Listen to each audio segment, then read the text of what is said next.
Isabelle Maréchal. Aussi pertinente que touchante.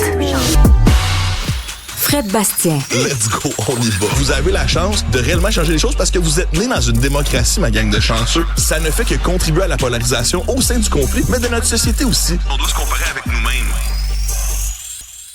Fred Bastien est avec moi. Salut Fred. Bonjour Isabelle. Alors on a vu et on a bien ri l'image créée par l'intelligence artificielle de Donald Trump en pape. Ça a fait beaucoup réagir. Mais oui, tout le monde en parlait. Puis là, je veux plonger un peu là-dedans, la Maison-Blanche et Donald Trump qui utilise l'IA. Mais là, je veux être sûr que je parle à la vraie Isabelle et non pas à l'intelligence artificielle qui représente Isabelle. C'est bien toi, chair en os. Oui, effectivement. Ouais. Heureusement, tu me vois. Oui, je peux même te toucher l'épaule.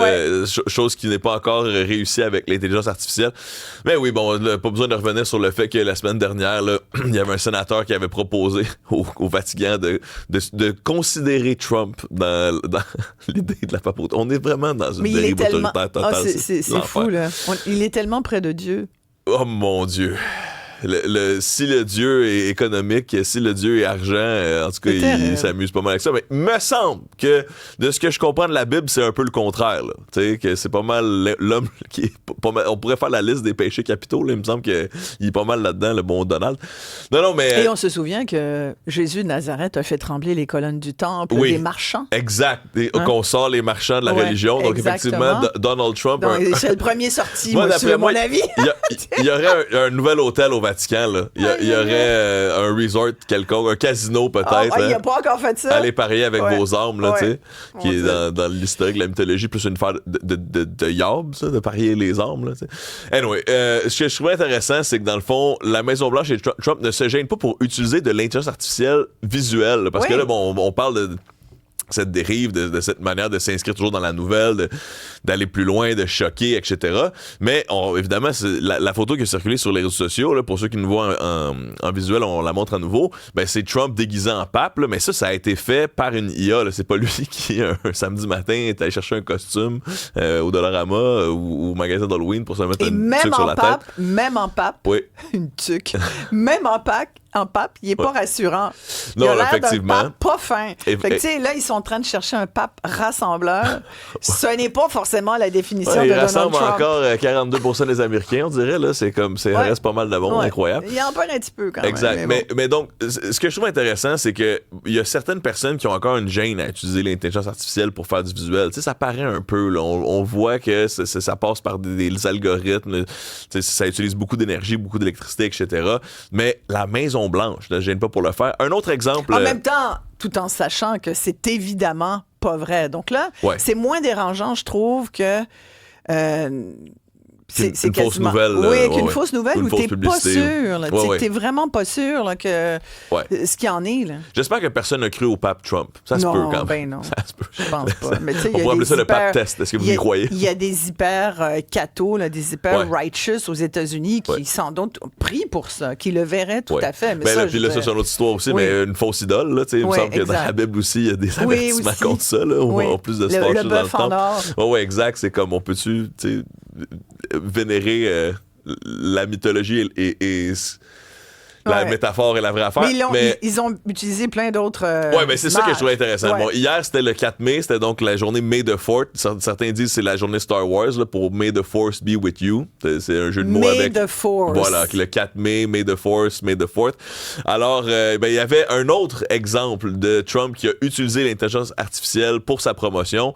On a aussi un exemple, alors c'est un autre IA, où on voit Trump là, extrêmement musclé, qui porte une toge de Jedi avec une épée rouge. Alors, rouge, ça le rend méchant en passant. Là, dans la mythologie de Star Wars, ça fait partie des sites des méchants. Alors, c'est quand même intéressant que son propre compte de propagande se serve de cette image. Avec 2 aigles derrière lui, des drapeaux américains. Et donc, évidemment... Pas 2! Ouais. Exact. Une autre image qui est générée par l'intelligence artificielle. Mais regarde avec nos écouteurs. Oui. Moi, j'ai l'air de la princesse Léa. Absolument. Trouves pas? Et moi, j'ai l'air de C3PO. Alors, je vais traduire pour nos auditeurs. C'est la première fois que je viens de remarquer ça. Et absolument. C'est princesse Léa. Voilà. Il te manque juste. Attends, je vais mettre un petit toc rond. Là. Si tu mettais des brioches autour des oreilles, ça serait très princesse Léa. Ça serait encore mieux. Et ça sentirait bon en plus. Oui.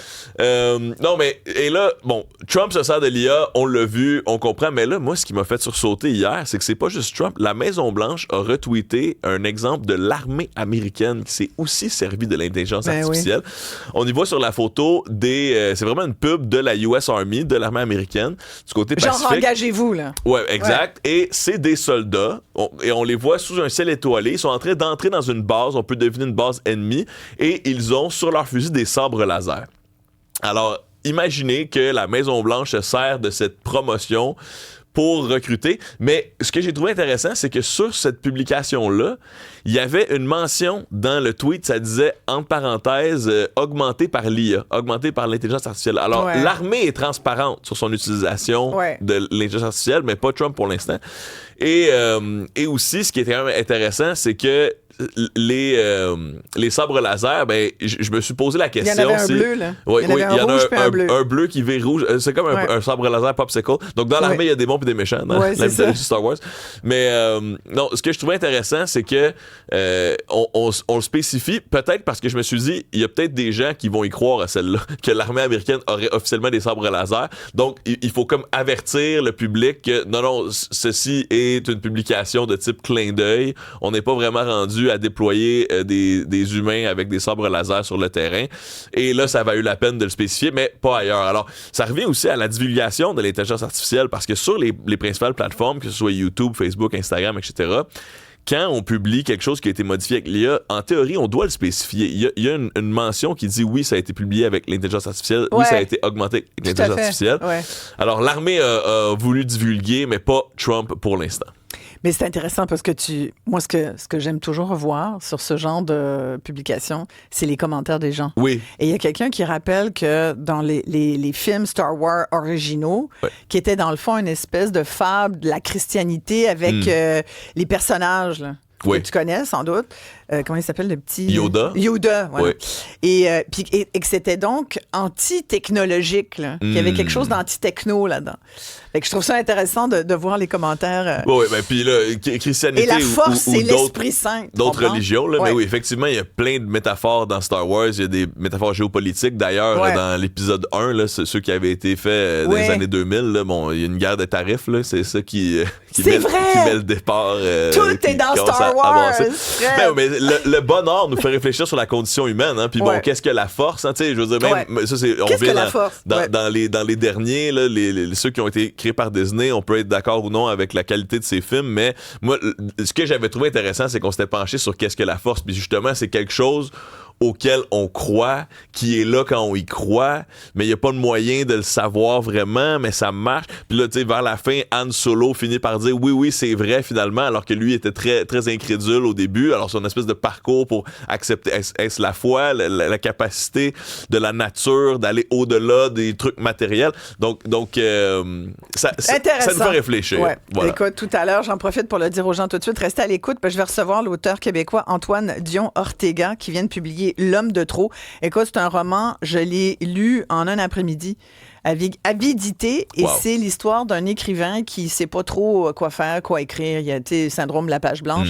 Et il se fait offrir d'écrire, en fait, d'être prête-plume, pour un roman complètement créé avec l'intelligence artificielle. Okay. Et ça nous amène à la question, est-ce que tu lirais un livre complètement écrit par, non pas un humain, mais une IA? Moi, je trouve que présentement, ça paraît. J'ai un sens de remarque. J'en ai tellement vu des trucs faits avec l'intelligence artificielle que je finis par comprendre les structures de phrases, etc. Je dis pas que c'est pas utile, là, mais des fois, je me dis, ce texte-là, c'est sûr que tel collègue, il l'a fait avec un petit coup de main, là, un petit Gepetto, là, qui... mais c'est vraiment une question intéressante, pareil. Même des tweets de personnalités publiques québécoises que je me dis, ça, là, il y a eu un petit coup de main là, de GPT là-dedans. Soudainement, plus d'émojis, un trait d'union. Moi, je suis rendu suspicieux là, quand je vois. Puis après ça, les gens semblent quand même avoir leur information. Ça part vraiment d'un vrai endroit. Il y a des filtres sur Instagram. Alors maintenant, on met des filtres sur notre écriture sur les médias sociaux. Et sur notre face aussi. Merci beaucoup, Fred. Que la force soit avec toi, Isabelle. Ben, pareillement, cher ami. Que la force soit avec tous nos écouteurs, tous nos auditeurs, tous nos auditrices. Nos écouteurs. Nos écouteurs de Léa, là, ça nous donne un look de princesse Léa.